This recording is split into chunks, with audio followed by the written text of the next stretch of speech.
আসসালামু আলাইকুম। অনেক দিন ধরে আমার অনেক দর্শক স্যুপ নুডলস রান্না করে দেখানোর জন্য অনুরোধ করে আসছিলেন। তারই পরিপ্রেক্ষিতে আজকে স্যুপ নুডলস রান্না করে দেখাবো। রেসিপিটা আমি আমার মতো করে করেছি, আশা করি আপনাদের ভালো লাগবে। চলুন রান্না শুরু করি।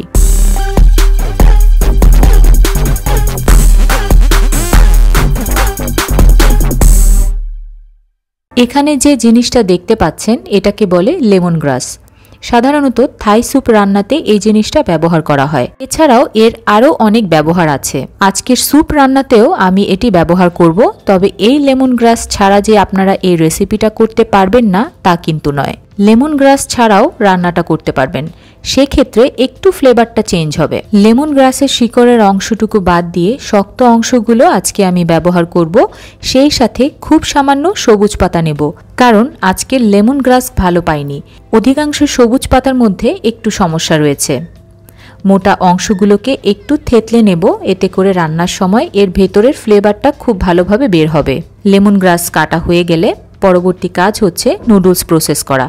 পানি ফুটিয়ে নিয়ে তার মধ্যে পরিমাণ মতো লবণ অ্যাড করে নিতে হবে। আজকের রান্নার জন্য আমি এসিআই পিওরের স্টিক নুডলস ব্যবহার করব, যেটার মধ্যে তান্দুরি মশলা রয়েছে। তান্দুরি মশলার কারণেও কিন্তু আজকের স্যুপ নুডলসের ফ্লেভার কিছুটা বদলাবে। 1 প্যাকেট নুডলস ব্যবহার করব, তাই নুডলসগুলো কেটে নিয়ে তারপর গরম পানিতে দিয়ে দিব। এই নুডলস সেদ্ধ হতে কিন্তু খুব একটা সময় লাগে না, তাই গরম পানিতে দিয়ে এদিক সেদিক চলে যাবেন না। আনুমানিক 3 থেকে 4 মিনিটের মধ্যে নুডলসটা পুরোপুরি সেদ্ধ হয়ে যাবে। এরপর পানি ছেঁকে নিয়ে ঠান্ডা পানি দিয়ে ধুয়ে সাথে সাথে ঠান্ডা করে নিতে হবে।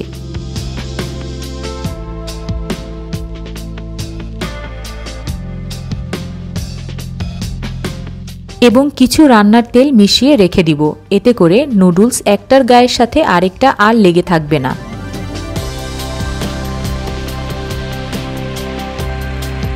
এবার একটি কড়াইতে পরিমাণ মতো তেল নিয়ে গরম করে নিতে হবে। তেল গরম হয়ে আসলে 1/2 চা চামচ আদা বাটা এবং 1/2 চা চামচ রসুন বাটা অ্যাড করব। সেই সাথে দিয়ে দিব কিছু কাঁচামরিচ মাঝখান থেকে ফালি করে। মিনিট খানেক ভেজে নিয়ে অ্যাড করব 1/2 কেজি চিকেন কিমা। আপনারা চাইলে এই চিকেন কিমার পরিবর্তে মুরগির মাংস ছোট ছোট লম্বা লম্বা করে কেটে ব্যবহার করতে পারবেন, অথবা মাংস ছাড়া রান্না করতে পারবেন চিকেন স্টক ব্যবহার করে। রংটা পরিবর্তন হয়ে সাদা হয়ে আসা পর্যন্ত ভেজে নিতে হবে, আর ওই সময় পানি ছাড়তে শুরু করবে। এই অবস্থায় অ্যাড করতে হবে পরিমাণ মতো লবণ এবং প্রায় 1/2 চা চামচের মতো সাদা গোলমরিচের গুঁড়া। চুলার আঁচটাকে বাড়িয়ে দিয়ে এর পানিগুলো সম্পূর্ণ টেনে আসা পর্যন্ত ভেজে নিতে হবে বা রান্না করে নিতে হবে। ভাজা হয়ে গেলে এর মধ্যে আমি অ্যাড করব পানি। আজকে প্রায় 1.25 লিটারের মতো পানি অ্যাড করছি, যেটা আপনারা আনুমানিক 6 থেকে 8 জনের মতো খেতে পারবেন। পানি দেয়া হয়ে গেলে অপেক্ষা করছি একটু গরম হওয়া পর্যন্ত। এই ফাঁকে আমি আরও 1/2 কাপ পানির মধ্যে 3 টেবিল চামচ কর্নফ্লাওয়ার গুলিয়ে নেব, যেটা পরবর্তীতে ব্যবহার করব স্যুপ ঘন করার জন্য। স্যুপের পানিটা গরম হয়ে আসলে অ্যাড করব 1 টেবিল চামচ ভিনেগার, 2 টেবিল চামচ লাইট সয়া সস, সেই সাথে 3 টেবিল চামচ টমেটো সস। কেটে রাখা লেমন গ্রাসগুলো দিয়ে দিব এবং খুব ভালোভাবে মিশিয়ে তারপরে লবণটাকে চেক করে প্রয়োজন মতো লবণ অ্যাড করব। এই সসগুলো অ্যাড করার আগে আপনারা কখনোই লবণ দেবেন না, কারণ প্রত্যেকটা সসের মধ্যে লবণ রয়েছে, তাই সসগুলো দেওয়ার পর লবণ অ্যাড করবেন। আর সব কিছু ঠিকঠাক মতো দেয়া হয়ে গেলে এটাকে পাশের চুলায় রেখে দিয়ে নুডলস রান্না করতে চলে যেতে হবে। এবার কড়াইতে পরিমাণ মতো তেল নিয়ে 2টো ডিম ভেঙে ঝুরা ঝুরা করে ভেজে নিতে হবে। যেহেতু স্যুপের সাথে নুডলস রান্না হবে, তাই এই নুডলসটা আলাদাভাবে রান্না করতে খুব বেশি উপকরণ ব্যবহার করা হবে না। ডিমের মধ্যে সামান্য লবণ অ্যাড করতে হবে। ডিমটা ভাজা হয়ে গেলে এবার সেদ্ধ করে রাখা নুডলস দিয়ে দিব।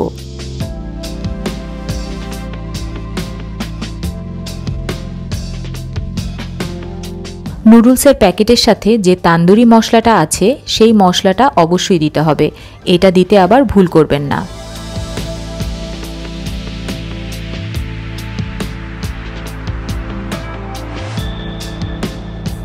অবশেষে অ্যাড করতে হবে লবণ এবং খুব ভালোভাবে মিশিয়ে নিতে হবে। আপনারা যদি এই নুডলসটা এমনিতেই খেতে চান তাহলে এর মধ্যে সামান্য সয়া সস, কিছু কাঁচামরিচ কুচি এবং কিছু ধনেপাতা কুচি দিয়ে খেতে পারবেন, ভালো লাগবে। নুডলস রান্না হয়ে গেলে এবার চলে যাচ্ছি স্যুপের কাছে। স্যুপ খুব ভালোভাবে রান্না হয়ে গিয়েছে। এটাকে এখন এভাবে খাওয়া যাবে, তবে আমি এটাকে ঘন করার জন্য যে কর্নফ্লাওয়ার গুলিয়ে রেখেছিলাম সেটা ব্যবহার করব। অল্প অল্প করে ঢেলে দিয়ে দেখতে হবে এটা কি পরিমাণ ঘন হচ্ছে, অর্থাৎ আপনারা চাইলে এটাকে আপনাদের পছন্দ মতো কম বেশি ঘন করে রান্না করতে পারবেন।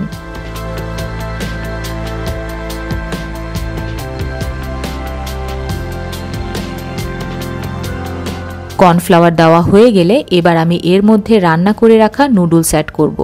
সবগুলো দিচ্ছি না, কিছু রেখে দিচ্ছি আমার ছেলের জন্য। খুব ভালোভাবে মিশিয়ে নিতে হবে।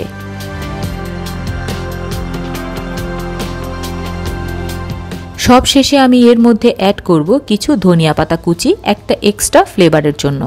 যারা একটু মিষ্টি পছন্দ করেন তারা এর মধ্যে সামান্য চিনি ব্যবহার করতে পারবেন, এটা আপনাদের যার যার পছন্দ। আমার স্যুপ নুডলস তৈরি। অবশ্যই গরম গরম খেতে হবে, তাহলেই পাবেন এই স্যুপ নুডলসের আসল মজা। এবার আশা করছি অনেকেই বাড়িতে তৈরি করবেন, আর তৈরি করলে অবশ্যই আমাকে একটা ফিডব্যাক জানাবেন। আবারও ফিরবো নতুন রেসিপি নিয়ে, সেই পর্যন্ত ভালো থাকবেন। ধন্যবাদ।